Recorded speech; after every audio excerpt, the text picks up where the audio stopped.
ओम नमः शिवाय। दोस्तों, शिवलिंग पर चढ़ा हुआ जल पीने से कुछ ऐसी घटना घटित होगी जिसका अंदाजा लगाना भी लगभग ना के बराबर है। गुरु परंपरा से प्राप्त जो ज्ञान आज हम आपको बताने जा रहे हैं वो सच्ची घटना पर आधारित है। अगर आप जानना चाहते हैं कि शिवलिंग पर चढ़ा हुआ जल पीने से क्या होता है तो वीडियो को अंत तक जरूर देखना। दोस्तों, आप भी हो जाएंगे हक्का बक्का। भयंकर चमत्कार देख आपकी आंखें फटी की फटी रह जाएंगी। दोस्तों, शिवलिंग पर किस प्रकार से पानी चढ़ाया जाए और इसे किस प्रकार से पिया जाए, इसके पीने के फायदे, घर में छिड़कने के फायदे, घर में रखने के फायदे और उसके नियम एवं सावधानी के बारे में बताएंगे। दोस्तों, ये जानकारी इतनी खूबसूरत है कि शायद ही कोई आपको बताएगा। आपके पास जितनी भी दौलत क्यों ना हो, लेकिन ये जानकारी पाने के लिए उस दौलत को आप लगा देना, फिर भी ये फ्री की जानकारी आपको कोई नहीं बताएगा। तो दोस्तों, विद्वेश्वर संहिता के 12वें अध्याय के 18वें श्लोक में बताया गया है कि जो शिवलिंग पर जल चढ़ाया जाता है उसे 3 बार थोड़ा थोड़ा करके पीना चाहिए और उसमें स्पष्ट लिखा है कि इससे शरीर की कायिक, वाचिक एवं मानसिक ये तीनों प्रकार के रोगों से मुक्ति मिलती है। दोस्तों, आज मैं आप लोगों को शिवलिंग पर चढ़े हुए जल की संपूर्ण जानकारी बताने वाली हूँ। आपने अक्सर देखा होगा यूट्यूब पर आचार्य प्रदीप मिश्रा जी भी ये बात कहते हैं कि 1 लोटा जल हर समस्या का हल, यानी 1 लोटा जल और संपूर्ण फल। ऐसी कोई समस्या नहीं जो शिवलिंग पर चढ़ा जल ना कर सके। शिवलिंग पर चढ़ा जल स्वयं काल को भी रोक सकता है। शिवलिंग पर चढ़ा जल किसी का जीवन आश्चर्यचकित रूप से बदल सकता है और किसी के भी विनाश को रोक सकता है। दोस्तों, विज्ञान ने भी जल तत्व को उत्तम तत्व कहा जाता है। इसीलिए कई लोग कहते हैं ना कि जल ही तो कल है, जल है तो जीवन का आधार है। इसीलिए कई लोगों के मुख से ये कहते हुए आपने जरूर सुना होगा कि पानी बहाओ नहीं, पानी बचाओ। तो दोस्तों, भगवान भोलेनाथ को अपने कष्ट निवारण हेतु हम सब इसमें जल चढ़ाते हैं, लेकिन उस जल का प्रसाद लेना ही आप भूल जाते हैं। हम सब भोले बाबा को खूब जल चढ़ाते हैं, बहुत मनोरथ बोलते हुए, बहुत कामना बोलते हुए, भगवान हमारी इस कामना को पूर्ण करिए, ये सब बोलते हुए खूब हम जल चढ़ाते हैं। लेकिन जल चढ़ाने भर से हमारी समस्या का निवारण नहीं होता है। दोस्तों, हम उसका प्रसाद लेना ही भूल जाते हैं। भगवान भोलेनाथ को जल चढ़ाने के बाद उस जल रूपी प्रसाद को लेना ही भूल जाते हैं। तो शिवलिंग पर चढ़ा जल साक्षात भोलेनाथ जी का प्रसाद माना जाता है और हम सब ये प्रसाद रूपी भोलेनाथ जी के आशीर्वाद से ही लेना भूल जाते हैं। तो आज की जो वीडियो है वो शिवलिंग पर चढ़ा हुआ जल किस प्रकार से पिया जाए और जल पीने के फायदे, अगर हम पीते हैं तो हमारे जीवन में क्या क्या चमत्कार घटित होने लग जाते हैं। जिस दिन हम शिवलिंग पर चढ़ा हुआ जल पीते हैं उस दिन से हमारे साथ में क्या क्या चमत्कार होते हैं, आइए इस वीडियो के माध्यम से जानते हैं। जानकारी बताने से पहले विनती है कि वीडियो को लाइक जरूर करिएगा। देखिए दोस्तों, वीडियो लाइक करने का न ही तो पैसा लगता है और न ही दौलत लगती है, बस एक उंगली टच कर दीजिए और लाइक हो जाएगा। सच्चे दिल से कमेंट बॉक्स में लिखना ना भूलें, हर हर महादेव, ओम नमः शिवाय। दोस्तों, हम आपको बता दें कि नाम लिखने से ही ऐसा होता है। दोस्तों, सर्वप्रथम तो मैं आप लोगों को जल पीने के कुछ प्रयोग बताऊंगी, इसके बाद छिड़कने और रखने का भी प्रयोग बताऊंगी। आपको बता दें कि शिवलिंग पर चढ़ा जल हमारे घर में भी पिया जाता है और भगवान शिव की कृपा से ही हम आज संपूर्ण और धन से परिपूर्ण हैं। सभी बीमारियां भी हमारी इसी के कारण खत्म होती जा रही हैं। जी हाँ दोस्तों, इस जल को आप कोई भी साधारण जल ना समझें। तो दोस्तों, जल पीने का प्रयोग कुछ इस प्रकार से है। शिवलिंग पर चढ़े हुए जल को पीने से आरोग्य की प्राप्ति होती है। आरोग्य अर्थात आप बीमार नहीं पड़ते हैं। इसको पीने से काफी लंबे समय तक बुखार नहीं आता है। बुखार सीधे अगर आता भी है तो 5-10 सालों के बाद आता है। जो लोग आयु परिवर्तन होते ही, जैसे कि बता दें कि उम्र में बदलाव होता है और वायु परिवर्तन होता है, तो दोस्तों बहुत सारे ऐसे लोग होते हैं जो कि निरंतर बीमार पड़ जाते हैं, तो उनके लिए रामबाण साबित होता है। शिवलिंग पर चढ़े हुए जल को अगर आप पीते हैं तो हमेशा आरोग्य ही रहेंगे। और एक और खास बात, अगर आप डेली शिवलिंग पर जल नहीं चढ़ा पाते हैं तो किसी भी समय में जल चढ़ाएं, कोई बात नहीं। आप शिवलिंग पर चढ़े हुए जल को इकट्ठा कर किसी बड़े से बोतल में एकत्रित करके रख लीजिए और थोड़ा थोड़ा नित्य पीजिए, तो उससे आपको आरोग्य की प्राप्ति होगी। दोस्तों, यदि आपकी आंखों में बार बार कीचड़ आ जाती है, धुंधलापन सा आ जाता है, तो ऐसे में शिवलिंग पर चढ़ा जल छिड़कने से सभी समस्त रोग दूर हो जाते हैं। दोस्तों, इस उपाय को आप जरूर करिएगा। जब मेरी भी आंखों में ऐसी कोई तकलीफ होती है तो मैं भी कुछ ऐसा ही उपाय अपने लिए करती हूँ, तो समस्त आंखों के रोग दूर हो जाते हैं और आंखों की रोशनी भी फराटेदार तेज हो जाती है, बढ़ जाती है। दोस्तों शिवलिंग पर चढ़ा हुआ जल पीने से भाग्य बलवान होता है, अर्थात अगर आपका दुर्भाग्य आपका पीछा नहीं छोड़ रहा है तो शिवलिंग पर चढ़ा हुआ जल पीजिए। आपका भाग्य बलवान होगा और आपका दुर्भाग्य आपसे कोसों दूर भागेगा।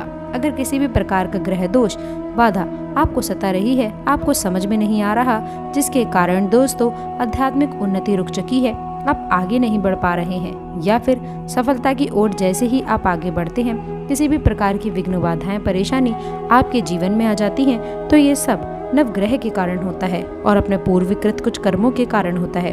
तो ग्रह दोष एवं समस्त प्रकार की बाधाओं से बचने के लिए शिवलिंग पर चढ़े हुए जल को नित्य पीजिए। आपकी कैसी भी ग्रह नक्षत्र की पीड़ा हो, आपको सता रही हो, वो जड़ से समाप्त हो जाएगी।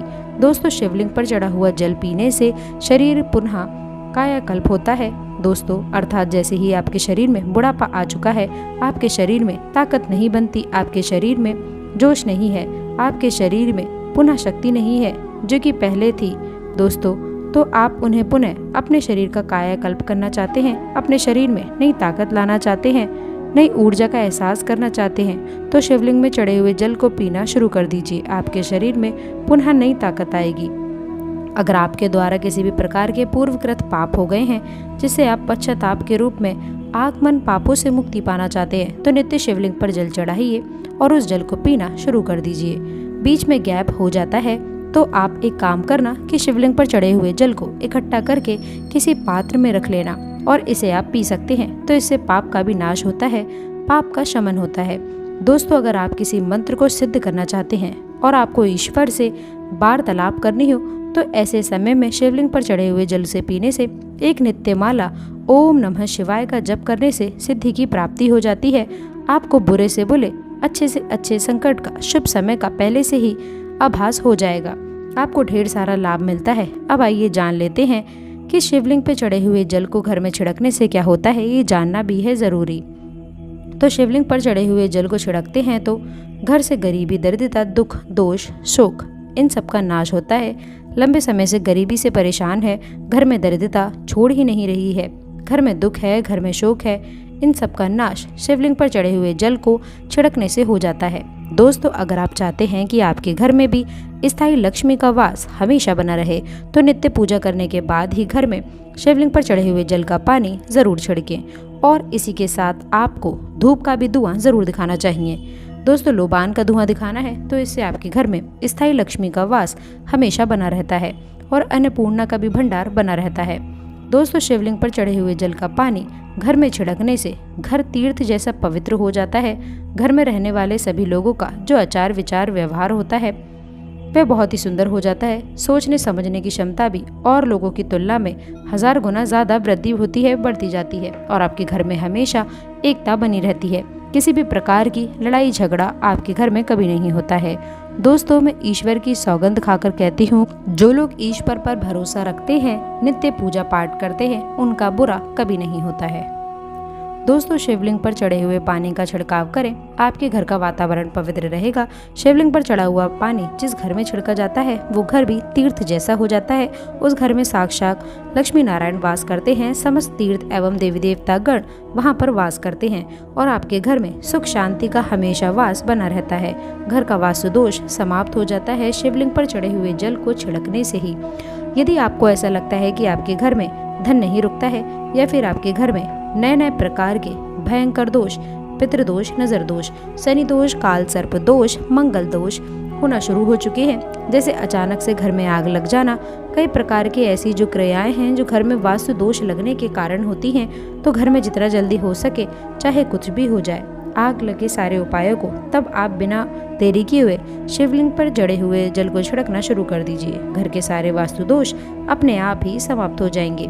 दोस्तों ये सभी दोष घर में तब उत्पन्न होते हैं जब घर में काल का वास हो जाता है, और जो महाकाल का भक्त हो तो काल भी उसका क्या करेगा। जिस घर में शिवलिंग पर चढ़ा जल का छिड़काव होता है उस जल से काल भी जाने से थर थर कांपता है, उसमें प्रवेश भी नहीं करता है, क्योंकि साक्षात उस घर की रक्षा स्वयं शिव के गण करते हैं। आपके घर की डोर और आपके जीवन की डोर शिव जी के हाथों में ही आ जाती है। अब आप बस धन कमाएं और पूजा भक्ति में लग जाएं। आपका बाल बाका भी नहीं होगा बल्कि आपका कल्याण ही होगा। दोस्तों यदि घर पर अगर गंदी दृष्टि किसी की लग गई है, गंदी नज़र लग गई है, बद्दुआ लग गई है, काला जादू लग गया है, तो आप अभी से अपने घर को बचाना चाहते हैं तो शिवलिंग पर चढ़े हुए जल का छिड़काव आप अपने घर पर करें और एक छोटी सी बोतल में, छोटी सी एक शीशी में शिवलिंग के चढ़े हुए जल को इकट्ठा कर लें और घर के मुख्य द्वार पर लाल कपड़े के माध्यम से बांध दीजिए दोस्तों। तो आपके घर में किसी भी व्यक्ति को किसी की भी हाय बद्दुआ एवं नहीं लगेगी। अब आइए इस वीडियो में जानते हैं कि शिवलिंग पर चढ़े हुए जल को घर में रखने से क्या क्या फ़ायदा मिलता है। तो आइए जानते हैं। देखिए, इसे उत्तर और पूर्व दिशा में रखने से, ये घर के द्वार पर रखने से सदा आपके घर में सुख शांति का वास बना रहता है। पूजा रूप में रखने से, ये एक बूंद रोज नित्य पीने से आपके अध्यात्म उन्नति होगी। शिवलिंग पर चढ़ा पानी जमीन के अंदर, ध्यान से सुनिएगा, शिवलिंग पर चढ़ा हुआ पानी चांदी के बेलपत्र के साथ दबा करके एक तांबे के लोटे में रखने से ऊपर से आप जो है सफ़ेद कलर के कपड़े से इन चीज़ों को बांध दीजिए और इसे 1 फीट अर्थात 1 हाथ के आसपास दबा लीजिए। अगर आप ऐसा करते हैं तो आपके घर में कभी अकाल मृत्यु नहीं होगी। यदि कोई रोगी है तो उसे शिवलिंग पर चढ़े हुए जल से नहाने से, उनका नहाने वाला जो पानी है उसमें 2 बूंद डाल करके स्नान कराने से उनको लाभ मिलेगा। दोस्तों, कोढ़ भी धीरे धीरे समाप्त हो जाएगा। यदि आपकी स्किन से खाल छुटती है तो वो भी ठीक हो जाएगी। उनके रोग जल्द ही ठीक हो जाएंगे और वो स्वस्थ हो जाएंगे। तो आइए इस वीडियो में अब हम जानते हैं कि शिवलिंग पर चढ़ा हुआ पानी कैसे इकट्ठा करें। तो शिवलिंग पर पानी डालते समय जलहरी, जिसे हम शिवलिंग का निचला भाग बोलते हैं, जिसे हम योनि भाग भी बोल सकते हैं, तो इसके नीचे जहाँ पर शिवलिंग के ऊपर में जहाँ पर आप जल चढ़ाते हैं उसका जो लास्ट छोर होता है जिसे हम जलहरी बोलते हैं, तो उसके नीचे में आप एक पात्र रख दीजिए। तांबे का पात्र रखना है और उसमें आपको शिवलिंग पर चढ़े हुए जल को इकट्ठा करना है, एकत्रित करना है और इसे शिवलिंग पर माथा टेकने के बाद भी, भोलेनाथ का स्मरण करने के बाद ही प्रसाद समझ करके इकट्ठा करके रखना है। तो ये होता है जल इकट्ठा करने का नियम। अब आइए कुछ नियम के बारे में जानते हैं। तो इस पानी पर किसी की छाया मत पड़ने देना। इस पानी पर शिवलिंग रखा जो पानी है इस पर किसी की छाया मत पड़ने देना। इसे हमेशा पूजा कक्ष में ही रखना, नहीं तो इसकी दिव्यता समाप्त होना शुरू हो जाती है। और अपवित्र अवस्था में, जैसे कि माता बहनों को मासिक धर्म होता है, तो अपवित्र अवस्था में महिलाएं इसे न छुएं, बल्कि आप इसे किसी से मांगकर पी सकते हैं। तो दोस्तों, कुछ सावधानी भी है ज़रूरी। यदि आप मांस मछली खाते हैं तो इसे आपको नहीं पीना है और नहा धोकर ही आप कल के समय कुल्ला आदि करके भगवान शिव से क्षमा मांगने के बाद आप इसे पी सकते हैं। अगर आपको जानकारी अच्छी लगी तो कमेंट बॉक्स में लिखें हर हर महादेव, ओम नमः शिवाय। एक लाइक तो बनता है। तो दोस्तों, आशा करते हैं कि वीडियो में दी गई जानकारी आपको पसंद आई होगी। वीडियो अच्छी लगी हो तो वीडियो को लाइक करिएगा, अपने दोस्तों के साथ इसे शेयर करिएगा। अगर आपने अभी तक चैनल को सब्सक्राइब नहीं किया है तो चैनल को सब्सक्राइब करके बेल आइकन जरूर दबाएं। अंत तक जुड़े रहने के लिए बहुत बहुत धन्यवाद।